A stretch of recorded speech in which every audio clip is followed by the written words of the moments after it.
Hakbang sa pagsulat ng pananaliksik, pagpili ng paksa at layunin ng pananaliksik. Pagpili ng paksa. Maraming mag-aaral ang nahihirapan sa pagpili ng paksang kanilang sasaliksikin.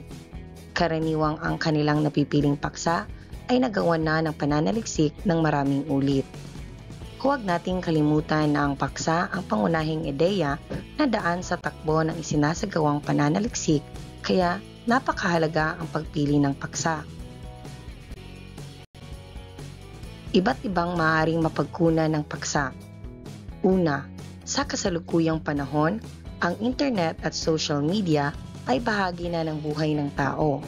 Napakaraming taglay ng impormasyon ang internet at kung magiging mapanuri ka, baka nandyan lang at naghihintay ang isang kakaiba at bagong paksang maaari mong gamitin para sa iyong pananaliksik.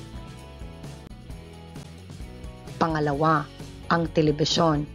Ito ay isa pa sa mga uri ng media na laganap lalo na sa panahon ng cable at digital television. Sa panonood mo ng mga balita, mga programang pantanghali, teleserye, talk shows at iba pa.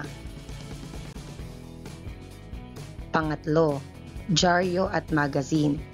Mula sa mga ito ay pag-uukulan ng pansin ang mga nangungunang balita, maging ang mga opinyon, editorial at mga artikulo.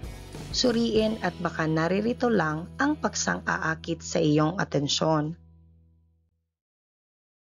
Pang-apat, mga pangyayari sa iyong paligid. Kung maging mapanuri ka, ay maaaring mga pangyayari o mga bagong kalakaran sa paligid na mapagtutuunan mo ng pansin at maaaring maging paksa sa pananaliksik. At panglima, sa sarili. Ang paksang nagmula sa bagay na interesado ang mananaliksik ay karaniwang humahantong sa isang matagumpay na sulating pananaliksik sapagkat nalalagay niya hindi lamang ang kanyang isipan kundi ang buong puso at damdamin para sa gawain sa una pa lang na ito ay gusto niya o interesado siya. Layunin ng pananaliksik. Narito ang mga layunin ng pananaliksik batay sa aklat ni Garcia. Una, mabigyan ng kasiyahan ang kuryosidad ng tao.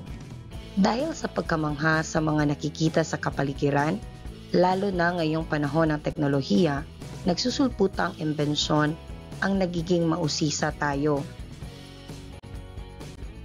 Pangalawa, mabigyan ng mga kasagutan ang mga tiyak na katanungan.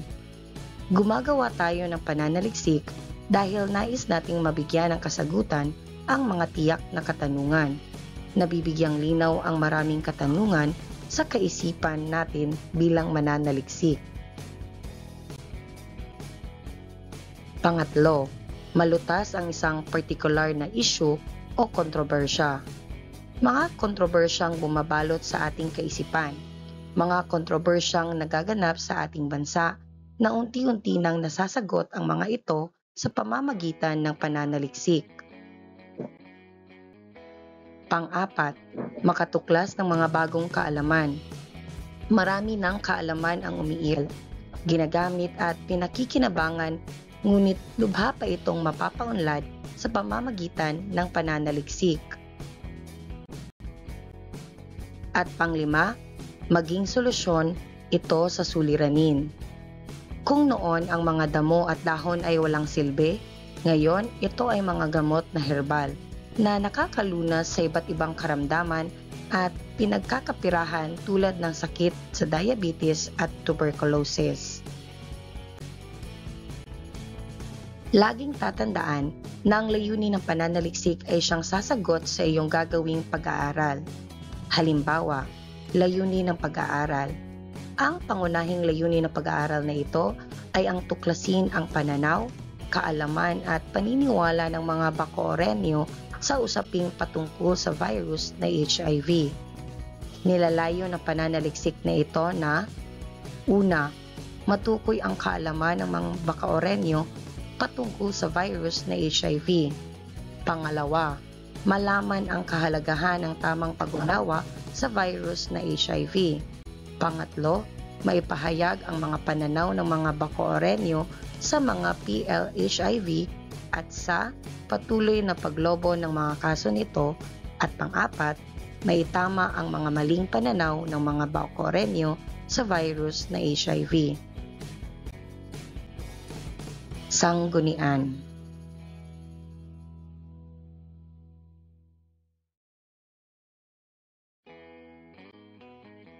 Maraming salamat at hanggang sa muli.